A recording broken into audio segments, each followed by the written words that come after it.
Sejam bem-vindos, meus amores maravilhosos que tenham leão no mapa astral. Eu sou a Renata e hoje eu trago para vocês 4 revelações dos orixás através do tarô, sendo essas revelações coisas que acontecerão muito rapidamente.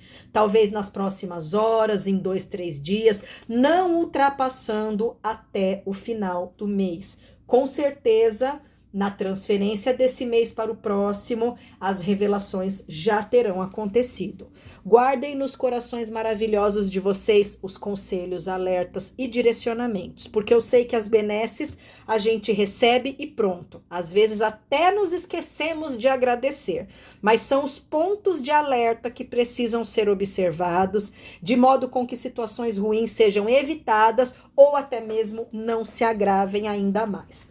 Eu tenho cá o tarô dos orixás, que vai permitir a manifestação de um orixá para cada quadrante desses que eu tenho à mesa. Então vamos fazer uma breve oração. Saravá, meus divinos orixás, que a bondade e a misericórdia de vocês reverbere bênção sobre os meus baralhos, para que eu possa levar clarificação, conselhos e direcionamentos a todas as pessoas maravilhosas que estão me assistindo no Brasil e no exterior. Axé, benditos sejam. Então aqui nós temos o primeiro orixá, que só será revelado no momento da leitura do quadrante. Aqui temos o segundo orixá, o terceiro orixá e, por fim, o quarto orixá. Vamos à revelação de número 1. Ela veio através do meu pai Xangô. Caô, meu pai, bendito seja a presença de Xangô nesta mesa. O que acontece aqui? Xangô vem falando a respeito de pessoas que iniciaram um novo desafio recentemente. Provavelmente um desafio de trabalho, um desafio financeiro.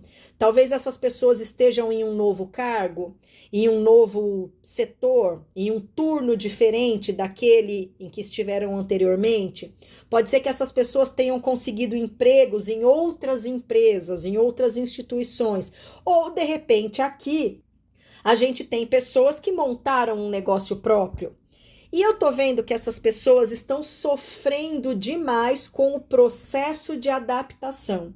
Estão enfrentando dificuldades com a distância, talvez com a equipe, com o trabalho, com a comunicação corporativa. Essa novidade, que por sinal é benéfica do ponto de vista financeiro, vem trazendo alguns obstáculos, algumas dificuldades. Tem gente pensando até em desistir, jogar a toalha, pedir demissão.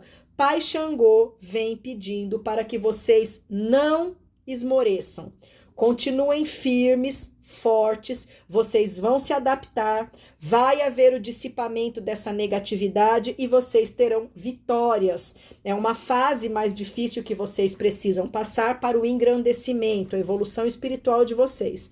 Engraçado que Mãe Euá trouxe um conselho muito parecido em um outro signo, em uma situação totalmente diferente dessa. Então, Pai Xangô vem pedindo para que vocês não se precipitem, não hajam por imaturidade, não façam nenhuma bobagem, porque vocês podem se arrepender futuramente. Agora, é diferente se a pessoa falar assim: eu estou trabalhando em uma empresa há pouco tempo, não estou gostando, tenho uma proposta melhor, numa empresa concorrente ou até mesmo de mais dinheiro para voltar ao meu antigo emprego. Com certeza, vocês devem aceitar, mas não é bem o que eu estou vendo aqui. Eu vejo pessoas que precisam permanecer, porque provavelmente ainda não tem outras portas, estão fazendo um tempestade no copo d'água por conta dessas dificuldades, que com um pouquinho mais de esforço e dedicação na força de Pai Xangô, vocês conseguem superar.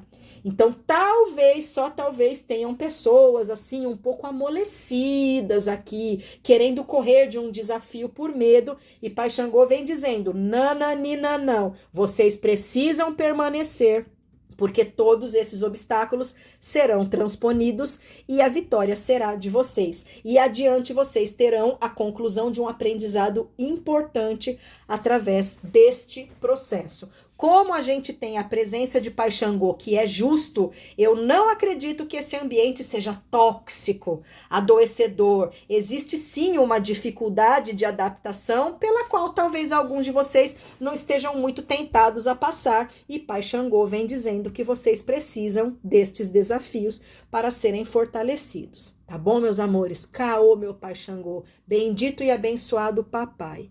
Vamos ver aqui o segundo orixá, o Sangue. Eu sempre digo que nos meus estudos, na minha forma pessoal de ver, esse orixá é como se fosse o farmacêutico dos orixás. Ele sempre tem a medicação correta.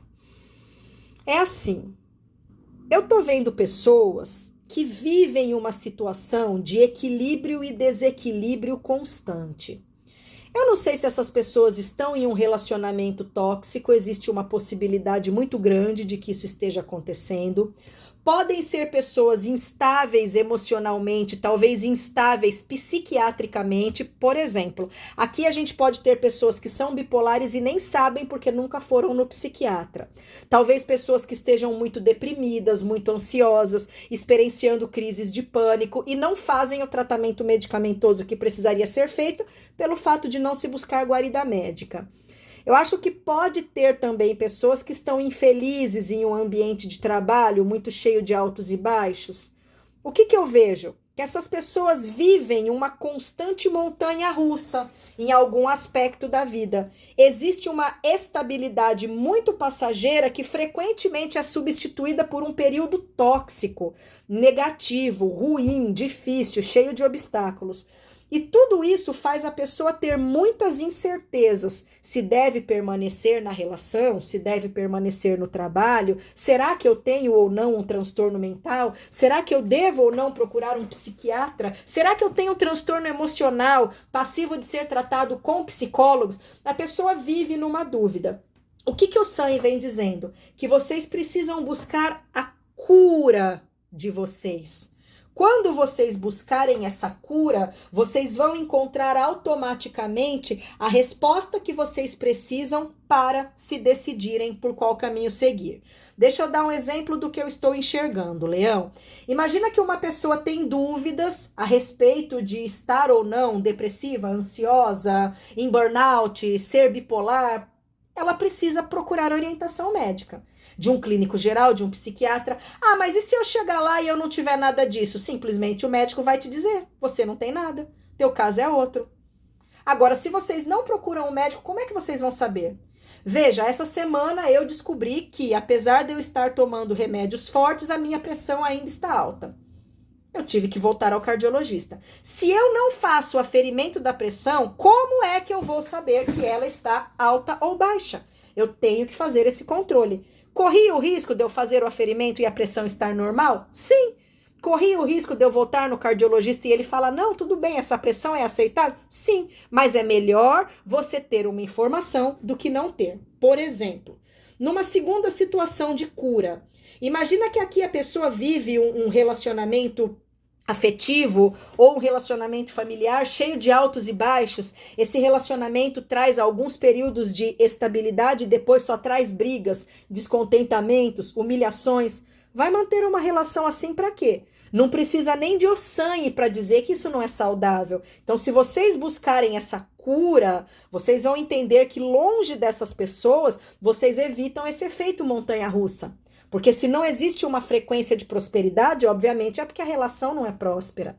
Numa situação de trabalho, tem a questão da sobrevivência.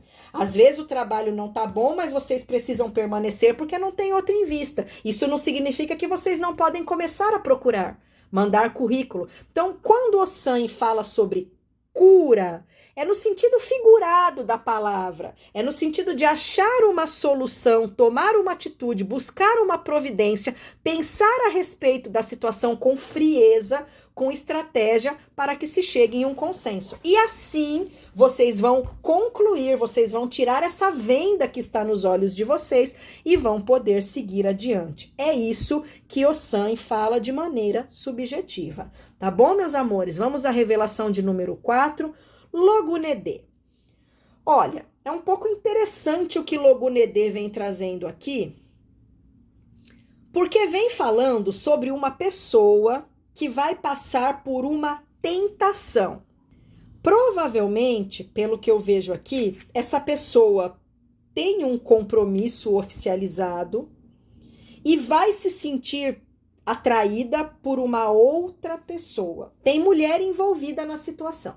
Então, podem ser mulheres heteroafetivas ou mulheres homoafetivas. O que eu não vejo nessa revelação? 2 homens. Um triângulo amoroso entre 3 homens, obrigatoriamente. Pode ser um triângulo entre uma mulher e 2 homens, entre um homem e 2 mulheres, entre 3 mulheres, mas não entre 3 homens. E Logonedé vem dizendo que essa tentação pode levar vocês à ruína, porque vocês não têm preparo emocional para lidarem com as consequências adversas que essa tentação vai trazer. Então, se vocês, mulheres, estão comprometidas com alguém e se sentem tentadas por uma outra pessoa, dissipem essa tentação ou, no mínimo, rompam as relações anteriores para que vocês possam cair nesta tentação sem incorrer em adultério. Homens, se vocês têm as companheiras e querem agir pelas costas delas, saibam que vai dar ruim. O mesmo vale para as mulheres homoafetivas. Então aqui ele já vem dizendo que esse processo não vai ser benéfico. Existem situações também onde um casal já perdeu o desejo, principalmente celular.